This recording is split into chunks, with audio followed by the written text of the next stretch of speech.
مرکزی مسجد و امام بارگاہ بیت الحسن و مدرسہ الغدیر جبڑہ سیداں کا تعمیراتی عمل کمیونٹی کے تعاون سے شروع ہو گیا۔ تعمیراتی کام کے آغاز پر اپنی مدد آپ کے تحت 10 لاکھ ڈونیشن جمع ہو گیا۔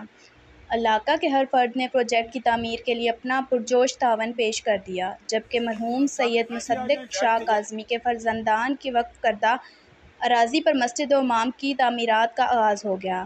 اس موقع پر جبڑہ سیداں کے سادات سید منیر کاظمی، سید معظم علی کاظمی، سید اشرف کاظمی، سید نجم الحسن کاظمی، سید نثار حسین کاظمی، سید ابرار حسین کاظمی کے علاوہ عرفان عوان سمیت دیگر برادریوں کے علاوہ جہلم ویلی سے ملت جعفریہ کے نمائندوں سید عاطف ہمدانی، سید ظہور نقوی، سید واجد ہمدانی، سید نثار نقوی اور سید طفیل حسین کاظمی نے شرکت کی۔ مرکزی مسجد و امام بارگاہ بیت الحسن و مدرسہ الغدیر کا سنگ بنیاد سید ذہین علی نجفی نے رکھا۔ محمد لطیف اوان، عوام نیوز، مظفرآباد، آزاد کشمیر۔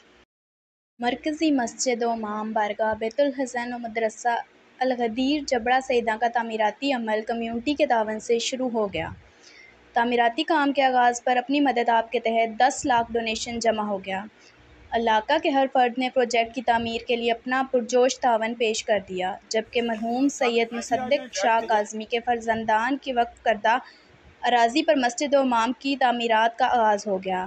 اس موقع پر جبڑہ سیداں کے سادات سید منیر کاظمی، سید معظم علی کاظمی، سید اشرف کاظمی، سید نجم الحسن کاظمی، سید نثار حسین کاظمی، سید ابرار حسین کاظمی کے علاوہ عرفان عوان سمیت دیگر برادریوں کے علاوہ جہلم ویلی سے ملت جعفریہ کے نمائندوں سید عاطف ہمدانی، سید ظہور نقوی، سید واجد ہمدانی، سید نثار نقوی اور سید طفیل حسین کاظمی نے شرکت کی۔